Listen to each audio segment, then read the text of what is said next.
أعوذ بالله من الشيطان الرجيم. بسم الله الرحمن الرحيم. نبی کریم حضور اقدس حضرت محمد مصطفیٰ صلی اللہ علیہ وسلم کی سیرت پاک کا یہ سلسلہ یہاں پر آ کر کے رکا تھا کہ اب مسلمان اس مرحلے تک پہنچ چکے تھے کہ وہ کافر، وہ مشرکین، وہ ظالم لوگ جو انہیں تنگ کیا کرتے تھے، انہیں اذیتیں اور تکلیفیں دیا کرتے تھے، اب ان سے نہ صرف یہ کہ ان کی نظر سے نظر ملا کر کے بات کر سکیں، بلکہ اس مرحلے تک پہنچ چکے تھے کہ اب اپنی تکلیفوں اور اپنی پریشانیوں کا ان سے بدلہ بھی لیں۔ کیوں؟ اس لیے کہ مدینہ منورہ میں مسلمانوں کو جب استقرار ہوا اور ان کی جتنی قوت تھی وہ ایک جگہ پر جمع ہو گئی ہے، جغرافیائی طور پر اب ان کو ایک جگہ مل گئی ہے، یعنی ان کا اپنا ایک ملک ہو گیا ہے جس میں آزادی کے ساتھ جو کچھ وہ کرنا چاہیں کریں، کسی بڑے امام، کسی بڑے حاکم کی اب تابع وہ نہیں تھے۔ اور یہ بڑا اہم نقطہ ہے ساتھیو، آج بھی بہت سے لوگ جو جہاد کا علم بلند کرتے ہیں اور وہ کسی دوسرے کے تابع ہوا کرتے ہیں، کسی دوسرے حکومت کے، تو جو فائدہ جہاد کا ہونا چاہیے وہ اٹھا نہیں پاتے ہیں، بلکہ بسا اوقات جیتی جنگ ہار جانا پڑتا ہے۔ کیوں؟ اس لیے کہ خود فیصلہ نہیں کر رہے ہیں آپ، جس حکومت کے تابع ہیں، جو حکومت وہ فیصلہ کر رہی اس فیصلے کو آپ کو ماننا ہے۔ اسی لیے علماء کہتے ہیں کہ جہاد کے فرضیت کے لیے ایک شرط یہ بھی ہے کہ آپ کا کوئی حاکم مستقل ہو، آپ کا کوئی امام ہو جس کی آپ اطاعت کر سکیں اور آپ کی قیادت کر سکے۔ یہ نہیں ہے کہ آپ کا امام تو آپ کو وقت ضرورت تو استعمال کر رہا جب تک اس کا فائدہ ہے، اور جہاں اسے اپنا فائدہ خطرے میں نظر آیا وہ کرسی پیچھے سے کھینچ لے گا اور گرنے کو جائے، آپ کو کوئی چارہ دوسرا نہیں رہے گا۔ تو جب صحابہ کرام مدینہ منورہ اکٹھا ہو گئے اور نبی کریم صلی اللہ علیہ وسلم ظاہر بات ان کے امام اعظم تھے، حکومت مدینہ منورہ کی آپ کے ہاتھ میں آئی، اس لیے کہ جو مدینہ منورہ کے انصار تھے اور مسلمان تھے وہ تو بغیر کسی چوچرا کے آپ کو اپنا حاکم مان ہی لیا تھا، مان ہی رہے تھے، امام مانتے ہی تھے۔ اس کے علاوہ آپ صلی اللہ علیہ وسلم نے ایک حاکم ہونے کی حیثیت سے یہود کے ساتھ بھی ایک معاہدہ کیا کہ ہمارے ساتھ مل کر کے، یہ نہیں کہ ہم تمہارے ساتھ مل کر، نہیں، تمہیں ہمارے ساتھ مل کر کے، یعنی گویا کہ ہماری قیادت میں رہ کر کے مدینہ منورہ طرف دفاع کرنا ہوگا۔ تو وہ وقت اب آ چکا تھا کہ اللہ تبارک و تعالی مسلمانوں کو قتال کی اجازت دے۔ چنانچہ اللہ تبارک و تعالی یہ آیت نازل فرماتا ہے جو پہلی آیت ہے جو جہاد کی اجازت کے بارے میں نازل ہوئی ہے۔ اذین للذین یقاتلون بانہم ظلموا وان اللہ علی نصرہم لقدیر۔ جن لوگوں سے لڑائی کی جا رہی ہے، جنہیں تنگ کیا جا رہا ہے، جنہیں ستایا جا رہا ہے، چونکہ ان پر ظلم ہو رہا ہے لہذا اب انہیں بھی اپنی طرف سے دفاع کی اجازت دے دی جا رہی ہے، انہیں بھی قتال کرنے کی، ہتھیار اٹھانے کی اجازت دے دی جا رہی ہے۔ اور یہی نہیں، اگرچہ وہ تھوڑے ہیں، اگرچہ وہ کمزور ہیں، لیکن اللہ تبارک و تعالی وَإِنَّ اللَّهَ عَلَى نَصْرِهِمْ لَقَدِيرٌ، اور یقین مانو کہ اللہ تبارک و تعالی ان کی مدد کرنے پر پوری قدرت رکھتا ہے۔ وَإِنَّ اللَّهَ عَلَى نَصْرِهِمْ لَقَدِيرٌ، اس میں کوئی شک نہیں کہ اللہ تبارک و تعالیٰ ان کی مدد کرنے پر لا قدیر یقیناً قادر ہے۔ تو گویا یہ آیت نازل کر کے اللہ تبارک و تعالیٰ نے مسلمانوں کو اجازت دے دی کہ اب اگر تمہیں کوئی تھپڑ مارتا ہے تو تمہیں آنکھ بند کر کے سہ نہیں لینا ہے، بلکہ اس تھپڑ کا جواب تمہیں اب دینے کی اجازت ہے۔ تمہیں کوئی تنگ کرتا ہے تو اس سے اپنا بدلہ لینے کی تمہیں اجازت ہے۔ تمہیں اگر کوئی قتل کرنے کے لیے آتا ہے تو بدلے میں اسے پہلے ہی قتل کر دینے کی تمہیں اجازت دی جا رہی ہے۔ چنانچہ سنن ترمذی میں روایت ہے، حضرت عبداللہ ابن عباس رضی اللہ عنہ بیان فرماتے ہیں، سنن نسائی اور مسند احمد کے اندر بھی ہے کہ جب یہ آیت نازل ہوئی، بلکہ اس سے پہلے جب نبی کریم صلی اللہ علیہ وسلم نے مکہ مکرمہ سے ہجرت کا ارادہ فرما لیا، اور صرف ارادہ ہی نہیں بلکہ ہجرت کے لیے نکل پڑے آپ، تو انہوں نے کہا کہ انا للہ و انا الیہ راجعون۔ حضرت عبداللہ ابن عباس نے کیا، حضرت ابو بکر نے کیا کہا؟ انا للہ و انا الیہ راجعون۔ اپنے نبی کو ان بدبختوں نے اپنے شہر سے نکال دیا ہے، یقیناً اللہ تبارک و تعالیٰ انہیں ہلاک کرے گا، اس لیے کہ نبی کو، اللہ کے برگزیدہ بندے کو اپنے یہاں نہ رہنے دینا یہ خیر کی علامت نہیں ہے۔ اس کا مطلب یہ ہے کہ اب ان کے اوپر عذاب اور مصیبت آنے والی ہے۔ اسی لیے ساتھیوں یہ نقطہ اور یہ بات آپ سمجھ لیں کہ کسی معاشرے میں نیک لوگوں کا وجود، لیکن وہ نیک نہیں سے ہم نے نیک تصور کر رکھا ہے۔ مثال کے طور پر ہم اسے بڑا نیک سمجھتے ہیں جو مسجد میں رہتا ہے، اللہ اللہ کرتا ہے، کسی سے کوئی لین دین نہیں ہے، باہر چاہے لوگ چوری کر رہے ہیں، ناچ رہے ہیں، گا رہے ہیں، جو کچھ بھی کر رہے ہیں، کسی سے کوئی تعلق نہیں رکھتا، صرف مسجد میں بیٹھا تھا، ہم اسے کیا سمجھتے ہیں؟ بڑا اچھا آدمی ہے، کسی سے کچھ لینا دینا نہیں ہے۔ لیکن وہ اچھا آدمی نہیں، وہ ظالم ہے، وہ ظالم ہے، وہ بدبخت ہے، وہ نیک آدمی نہیں ہے۔ کیوں؟ اس لیے کہ جہاں اس کے اوپر یہ ذمہ داری کہ اپنی اصلاح کرے، وہیں اس کے اوپر یہ بھی ذمہ داری ہے کہ لوگوں کی بھی اصلاح کرے۔ کنتم خیر امۃ اخرجت للناس تأمرون بالمعروف وتنہون عن المنکر۔ تم بہترین امت ہو جو لوگوں کے لیے، صرف اپنے لیے نہیں پیدا کیے گئے ہو، اپنے لیے نہیں نکالے گئے ہو، اپنے لیے نہیں بنائے گئے ہو، کس کے لیے؟ للناس۔ یہ اللہ تعالیٰ کا فرمان ہے، میرا نہیں ساتھیو۔ کنتم خیر امۃ، تم بہترین امت ہو، اخرجت للناس، لوگوں کے لیے تمہاری بعثت ہوئی ہے۔ تأمرون بالمعروف وتنہون عن المنکر وتؤمنون باللہ، تم بھلائی کا حکم دیتے ہو، برائی سے روکتے ہو، اور اللہ تعالیٰ پر ایمان لے آتے ہو۔ اسی لیے ساتھیوں وہ ورقہ جو یہاں پر پڑا ہوا ہے، دیکھیں آپ مسجد کے اندر، اس میں نبی کریم صلی اللہ علیہ وسلم کی ایک حدیث ہے کہ آپ نے کیا بیان فرمایا؟ لَتَأْمُرُنَّ بِالْمَعْرُوفِ وَلَتَنْهُونَ عَنِ الْمُنْكَرِ، یقیناً ضرور بالضرور تم بھلائی کا حکم دو اور برائی سے روکو۔ اگر تم نے ایسا نہیں کیا تو یقین مان لو، اگر ایسا نہیں کیا تو اللہ تبارک و تعالیٰ تمہارے اوپر اپنی طرف سے عذاب نازل فرمائے گا، پھر تم دعائیں کرو گے، اللہ تمہاری دعاؤں کو قبول نہیں کرے گا۔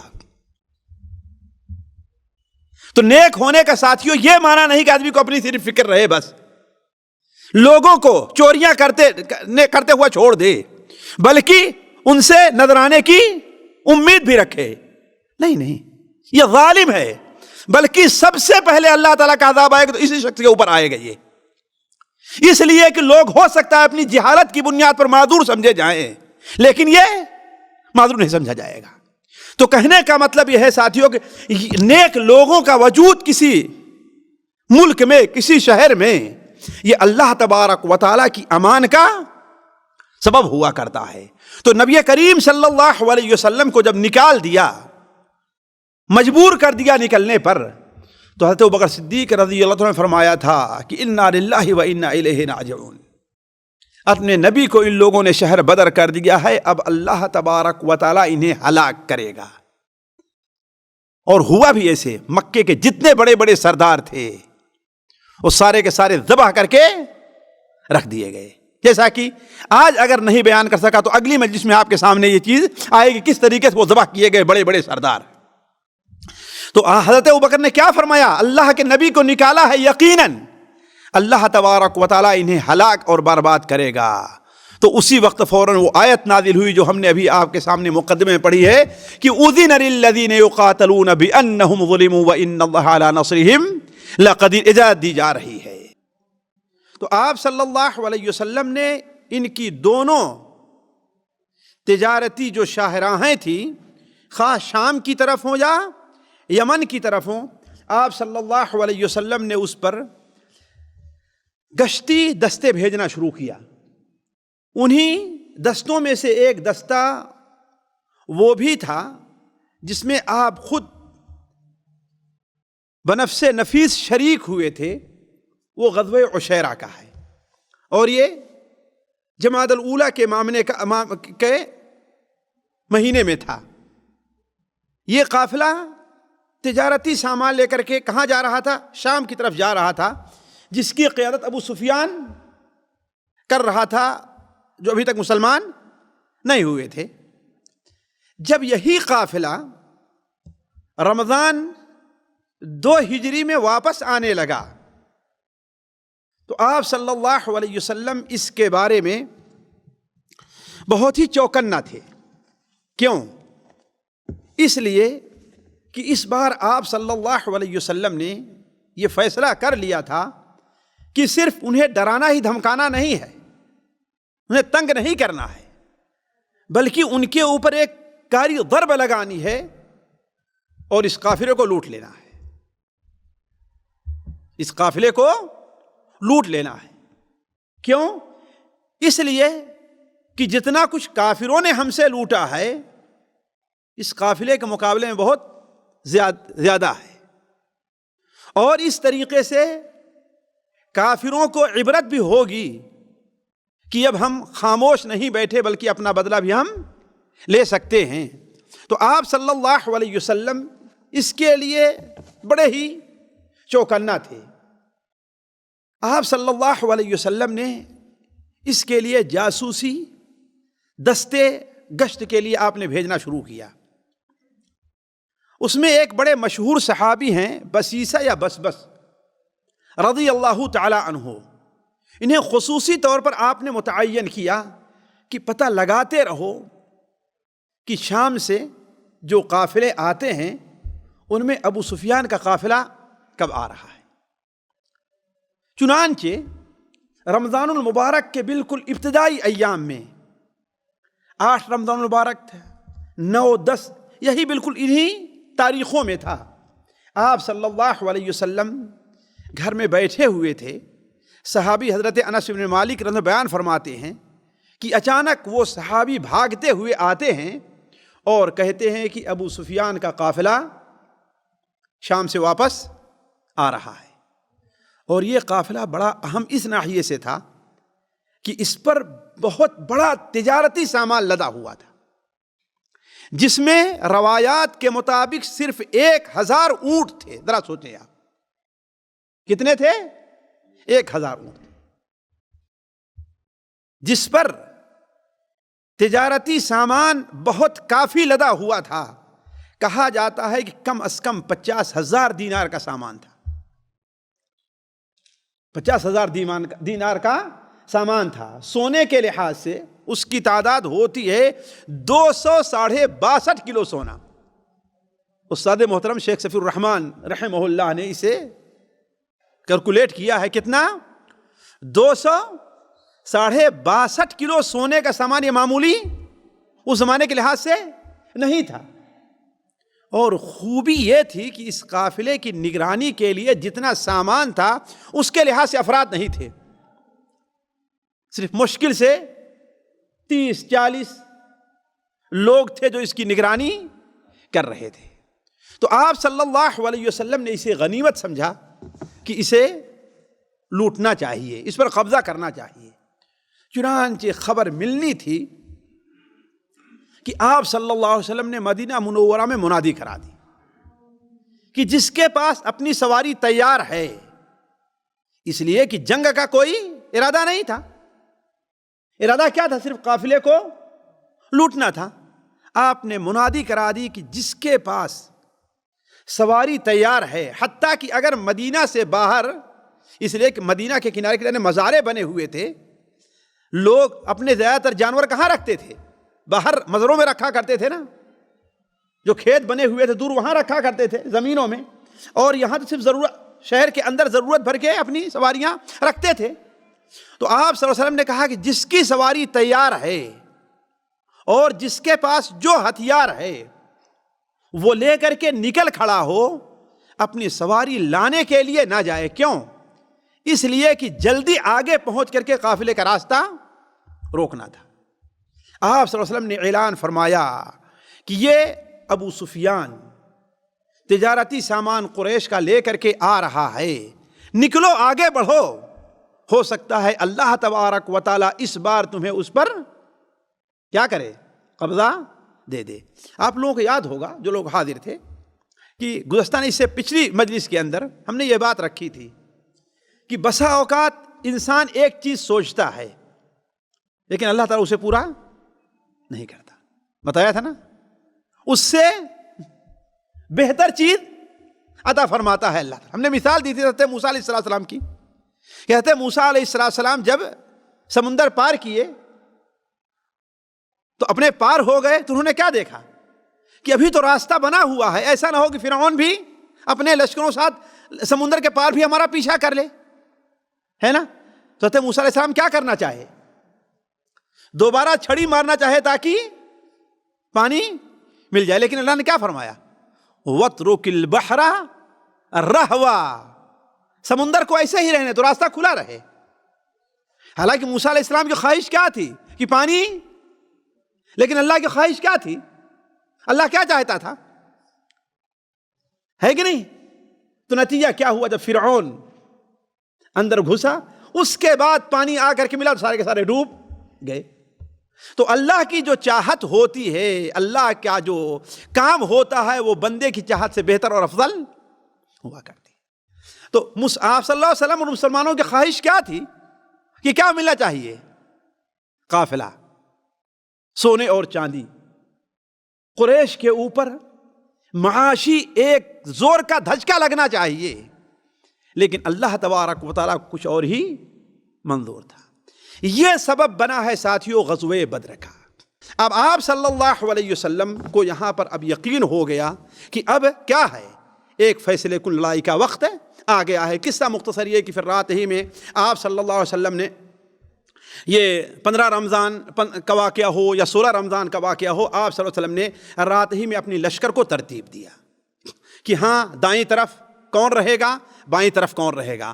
مثلا دائیں طرف ابو زبیر رہیں گے اس لیے کہ ان کے پاس گھوڑا تھا، بائیں طرف مقداد رہیں گے اس لیے کہ ان کے پاس گھوڑا تھا. اور آپ صلی اللہ علیہ وسلم نے مہاجرین کی الگ ٹولی بنائی اور انصار کی الگ ٹولی بنائی.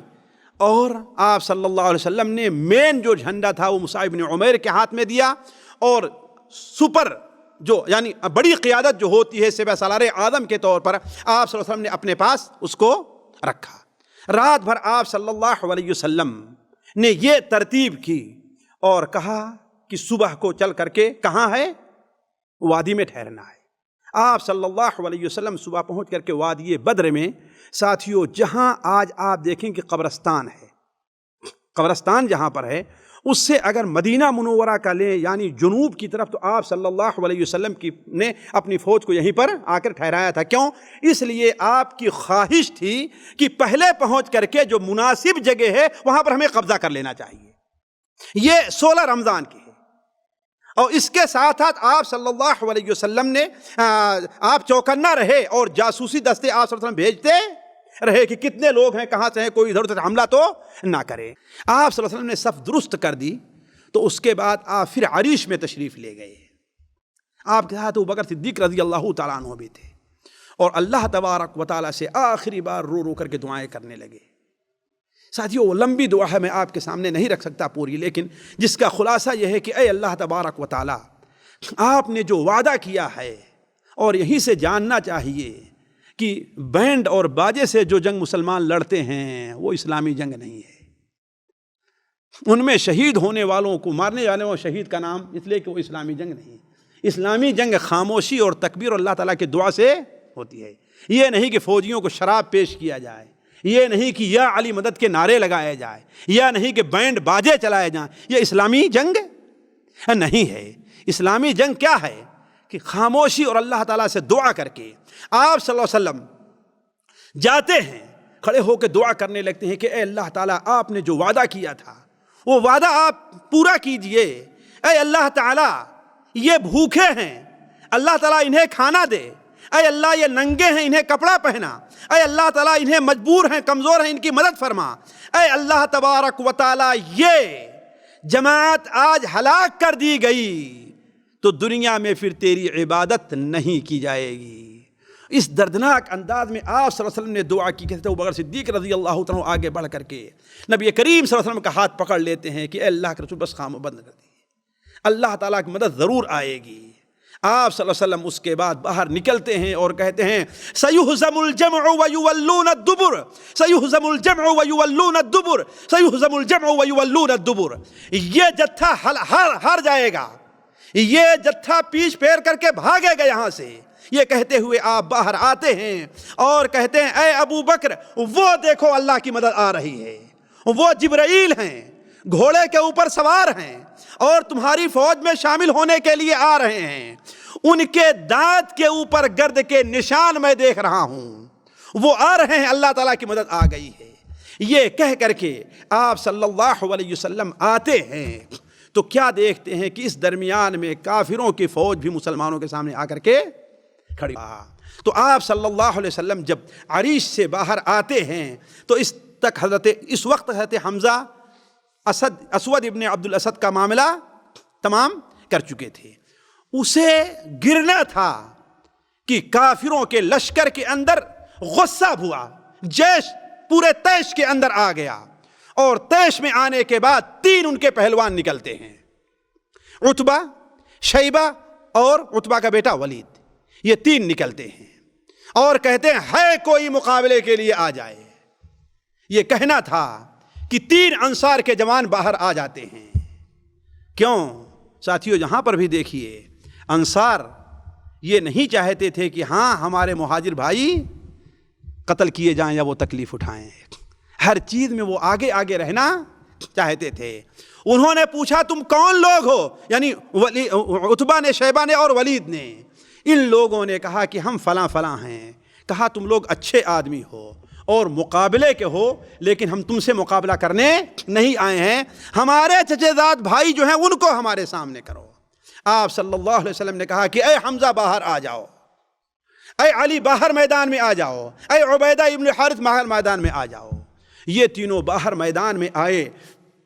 اب کون کس کے مقابل میں ہوا یہ ہے، لیکن صحیح یہ ہے کہ حضرت حمزہ عتبہ کے مقابل میں آئے، عبیدہ ابن حارث شیبہ کے مقابلے میں تھے، اور ولید کے مقابلے حضرت علی رضی اللہ تعالی عنہ آئے ہیں. حضرت حمزہ رضی اللہ تعالی عنہ نے میدان میں آتے ہی اپنے شکار کو تو چٹ کر دیا. حضرت علی رضی اللہ تعالی عنہ ہی دیکھتے دیکھتے اپنے شکار ولید کو بھی چٹ کر دیا. البتہ شیبہ اور حضرت عبیدہ کے اندر آپس میں لڑائی ہوئی اور دونوں نے دوسرے کو سخت زخم پہنچایا، دونوں کو کاری زخم پہنچایا. اتنی دیر میں چونکہ حضرت حمزہ اور حضرت علی اپنے مقابل سے فارغ ہو چکے تھے، لہذا جا کر کے ان کی مدد کی اور اسے قتل کر دیا. ساتھیوں، یہ قتل ہونا تھا. کفار کا غیظ و غضب مزید بڑھ گیا. اب انہیں تیش اس طریقے سے آیا کہ نہ انہیں آن دیکھنی ہے نہ بان دیکھنی ہے، کچھ نہیں، سیدھے آگے بڑھ کر کے مسلمانوں کے اوپر وہ کود پڑتے ہیں. سیدھے آگے بڑھ کر کے مسلمانوں کے اوپر کود پڑتے ہیں. لیکن آپ صلی اللہ علیہ وسلم نے کہا دیکھو، پہلی بات تو یہ ہے کہ جس کام کی طرف میں آگے نہ بڑھوں تمہیں بھی آگے نہیں بڑھنا ہے، ایک چیز. دوسری چیز یہ ہے تمہیں تیر اس وقت تک نہیں چلانا ہے جب تک کہ یہ نہ دیکھو کہ شکار بالکل ہمارے جیسے آج کل ہوائی فیر نہیں ہوتا ہے، ایسے ہوائی فیر نہیں ہونا چاہیے. اس لیے کہ ہتھیار کی کمی ہے تمہارے پاس، لہذا جب تک یہ نہ دیکھو کہ ہاں بالکل شکار ہمارے اشارے پر ہے، تمہیں اپنے تیر کو چلانا نہیں ہے۔ آپ صلی اللہ علیہ وسلم نے اسی وقت، ابھی کفار کی فوج آگے بڑھ رہی ہے کہ حضرت اللہ کے رسول صلی اللہ علیہ وسلم نے مسلمانوں کو جوش دلایا، اور آخری الفاظ جو جنگ شروع کرنے کے لیے آپ نے استعمال کیا ہے وہ یہ ہے، قوموا الی جنت عرضها السماوات والارض۔ اے لوگو، جب دیکھا کہ کفار ٹوٹ پڑے ہیں اور ان کے اندر انتشار ہے، کیوں؟ اس لیے کہ انہیں اپنی طاقت پر ناز تھا، انہیں اپنے کثرت پر ناز تھا، انہیں اپنی تعداد پر ناز تھا، اور مسلمانوں کی تعداد کو تھوڑے دیکھ کر کے وہ مزید جوش میں آئے اور سوچے تھے کہ بس چند منٹ کے اندر تمہیں ہم ان کو لے دوڑیں گے۔ لیکن آپ صلی اللہ علیہ وسلم نے اس لحاظ سے فوج کو ترتیب دی تھی کہ آپ نے کہا وہ جتنا جوش میں آئے، جب تک میری طرف سے اشارہ نہ ہو تمہیں آگے بڑھنا نہیں ہے۔ لیکن جب آپ صلی اللہ علیہ وسلم نے دیکھا کہ اب معاملہ بالکل کس کا ہے، آمنے سامنے کا ہے، آپ نے خطبہ دیا اور فرمایا قوموا الی جنت عرضها السماوات والارض، تم بھی بڑھو اس جنت کی طرف جس کی پہنائی آسمان اور زمین کے برابر ہے۔ ایک صحابی حضرت عمیر ابن حمام رضی اللہ تعالیٰ عنہ ہیں، انہوں نے کہا کہ بخل بخل، اے اللہ کے رسول صلی اللہ علیہ وسلم یہ کیا فرما رہے ہیں آپ نے کہا تم بخل بخل کیوں کہہ رہے ہو؟ کہا میں چاہتا ہوں کہ اس جنت کے وارثین میں میرا بھی شمار ہو جائے۔ آپ نے کہا کہ تم ان جنت کے وارثین میں سے ہو۔ چنانچہ وہ آگے بڑھتے ہیں، کھجور کھانا شروع کیا کہ تھوڑی سی طاقت آئے، لیکن کہا اگر اتنی دیر تک میں زندہ رہا جتنی دیر تک کھجور کھا لیتا ہوں تو جنت میں جانے میں تو بڑی لمبی مدت ہوگی، بڑی لمبی مسافت ہوگی۔ چنانچہ کھجور کو پھینکا اور دشمنوں کے لشکر میں گھس کر کے، اور ساتھیوں یہ جب جنگ شروع ہوئی ہے تو دنیا کی تاریخ کی سب سے مختصر جنگ ہے۔ اب آپ مانیں گے کہ ظاہر بات اس وقت نہ ہم موجود تھے اور نہ صحابہ کرام میں سے کسی نے بیان کیا کہ ہاں کتنی دیر تک جنگ ہوئی تھی، لیکن اگر پورے جنگ کے واقعات دیکھیے تو آپ سمجھیں گے کہ یہ معاملہ صرف آدھے گھنٹے 1 گھنٹے کے اندر تمام ہو گیا ہے۔ آدھے گھنٹے میں قریش کے 70 آدمی مارے گئے ہیں، 70 آدمی اور گرفتار کیے گئے ہیں، اور پوری فوج چھوڑ کر کے بھاگ گئی ہے۔ اس کی وجہ کیا تھی؟ ایک تعجب کی بات ہے دنیا کے لحاظ سے، آخرت اور مانوی معاملہ اللہ کے نزدیک آپ سوچیں گے کہ آخر اتنی بڑی جماعت یہ کس قدر کس اس جلدی سے کیسے منتشر ہوگی؟ وجہ کیا تھی ساتھیو؟ اس کی وجہ یہ تھی کہ پہلی بات تو یہ ہے کہ سب سے اہم چیز ان کے اوپر رعب طاری ہو گیا تھا۔ کیوں؟ اس لیے کہ ان کے 3 بڑے بڑے سردار جو تھے، 3 بڑے بڑے سردار، بس معمولی سی چند منٹ کی دیری تھی کہ سارے کے سارے ڈھیر، 1 مارا جائے 2 مارا جائے، لیکن تینوں کی تینوں وہیں پر ڈھیر ہو جائیں۔ ایک چیز۔ دوسری چیز یہ ہے کہ اللہ کے رسول صلی اللہ علیہ وسلم جب جنگ شروع ہونے کا وقت آیا تو آپ نے ایک صحابی سے کہا مجھے مٹی دو، کنکڑی دو۔ آپ نے اپنے ہاتھ میں کچھ کنکڑی لی اور کافروں کی طرف آپ نے اللہ کا نام لے کر کے پھینک دیا۔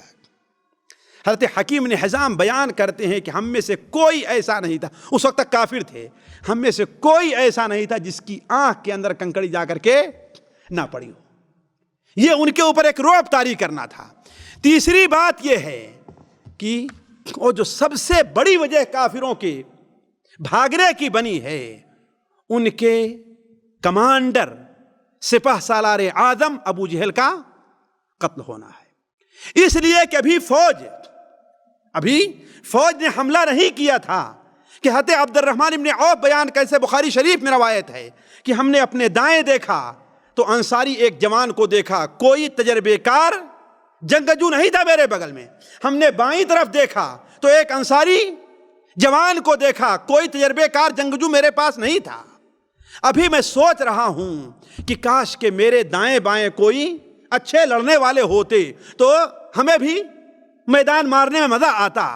کہا یہی کرنا تھا کہ ایک انصاری ہم سے کہتا ہے کہ اے چچا آپ ابو جہل کو پہچانتے ہیں؟ کہاں ہے؟ دوسرا کہتا اے چچا ابو جہل کو پہچانتے ہیں؟ کہاں ہے؟ کہا کہ تمہیں اس سے کیا مطلب؟ کہا ہم نے قسم کھائی ہے کہ اگر اسے دیکھ لیں گے تو اس وقت تک اس کا پیچھا نہیں چھوڑیں گے جب تک کہ اسے ہم قتل نہ کر دیں۔ تو فوج آپس میں ایک دوسرے سے مل چکی تھی، لڑائیاں شروع ہو گئی تھیں کہ ابو جہل دکھائی دیا۔ حضرت عبد الرحمن عوف نے جب اشارہ کیا ان دونوں نوجوانوں کو تو دونوں نوجوان آگے بڑھ کر کے اس کے اوپر حملہ کیا۔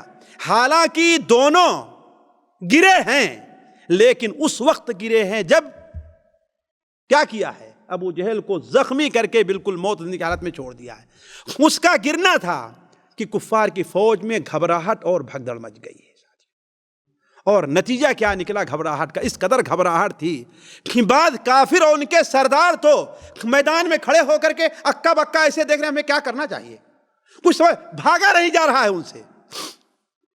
چنانچہ امیہ ابن خلف جو سب سے تیز رفتار اونٹ لے کر کے آیا، گھوڑا سواری لے کر کے آیا تھا، حضرت عبد الرحمن ابن عوف کہتے ہیں کہ اسے اور اس کے بیٹے علی کو ہم نے دیکھا کہ ایسا لگ رہا ہے کہ دونوں مجنون اور پاگل ہیں، کیا ہو رہا ہے کچھ سمجھ نہیں آ رہا ہے ان کے، اور ہم نے جا کر کے اسے پکڑ لیا ہے نا۔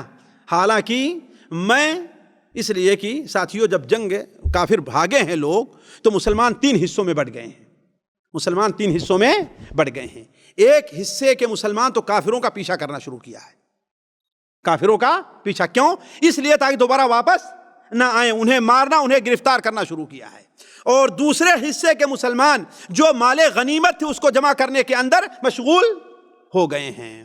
اور تیسرے، یہ مسلمانوں کی ہوشیاری دیکھیے ساتھیوں، اور تیسرے حصے مسلمانوں کا ایک گروپ جو ہے وہ نبی کریم صلی اللہ علیہ وسلم کے گرد گھیرا لگا لیا ہے۔ کیوں؟ اس لیے کہ اگر سارے لوگ ادھر ادھر مشغول ہو گئے تو ہو سکتا ہے کہ پیچھے کی طرف سے کہیں سے کافر آ کر کے آپ کے اوپر حملہ کر دیں۔ تو عرض کرنے کا مقصد یہ ہے ساتھیوں کہ ایسے جنگ کا خاتمہ اتنی آسانی سے اس لیے ہوا ہے کہ کافر لوگ بڑی گھبراہٹ کی حالت میں پہنچ چکے تھے۔